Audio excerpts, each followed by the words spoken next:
everyone, welcome back to Just Ponder Around. I'm your host Reese Williams. Today, we're stepping way back, early 1900s, when wrestling wasn't scripted, gyms barely existed, and one man somehow managed to dominate two entire worlds at the same time.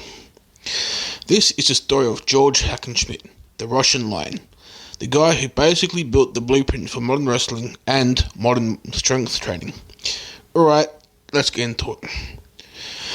George Hackenschmidt was born in Estonia in 1877. And from the moment he hit school age, teachers were probably wondering if he was secretly raised by powerlifters. He crushed gymnastics, running, swimming, cycling, and then started doing borderline mythological stuff. Lifting a small horse, one arm pressing over 270 pounds, and pulling off a wrestler's bridge with a 335-pound barbell.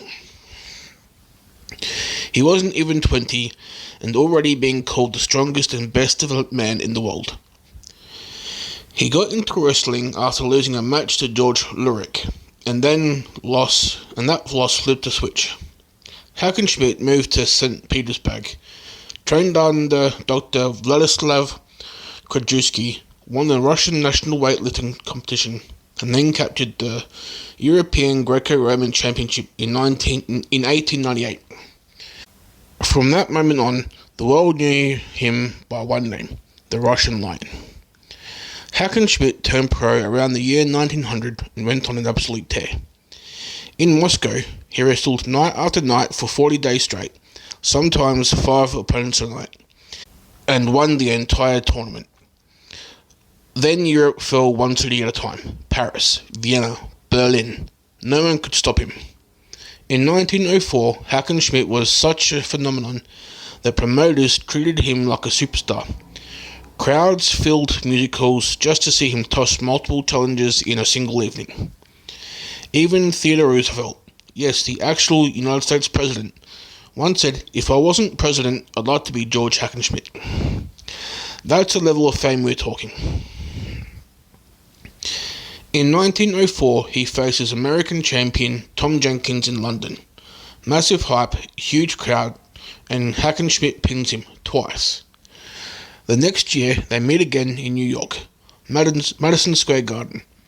Hackenschmidt wins again under catch rules and becomes the first recognized world heavyweight wrestling champion.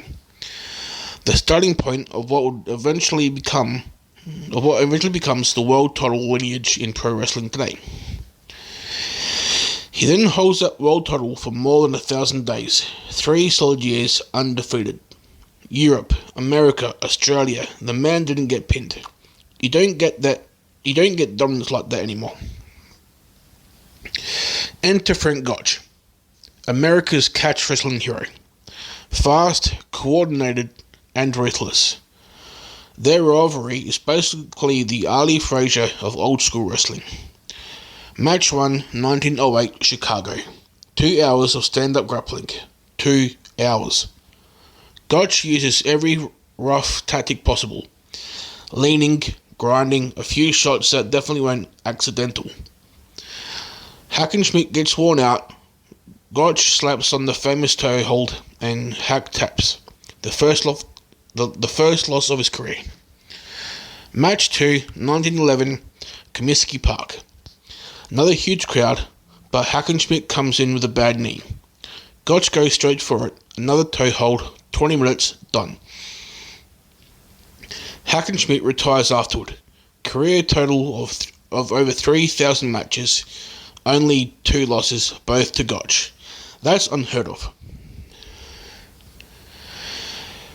Wrestling made him famous, but training made him immortal. Hackenschmidt was decades ahead of everyone else.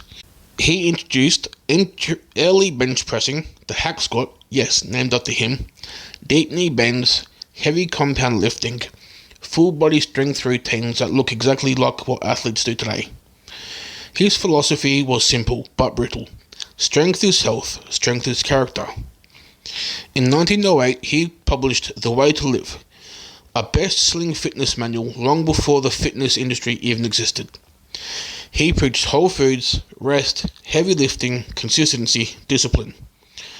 No alcohol, no tobacco, no coffee. Absolute machine. Hackenschmidt lived long enough until 1968 to see the entire world catch up to ideas he'd been shouting about since 1908. His influence hits pro wrestling, strength training, bodybuilding, strength coaching, sports science, gym culture in general. Every time someone squats, benches, deadlifts, or cranks out a hack squat, they're echoing what Hackenschmidt was doing more than a century ago. He wasn't just a champion, he was a strongman, scholar, a pioneer, a once-in-a-lifetime athlete. And in many ways, the original blueprint of the modern strongman. That's the story of George Hackenschmidt, the undefeated European powerhouse, the first real world champion, and the guy who pretty much invented the strength training you'll find in every gym today. If you enjoyed this episode, make sure to follow the show, drop a review, and share it with someone who loves good wrestling history rabbit hole. Thanks for tuning in, and I'll catch you next time.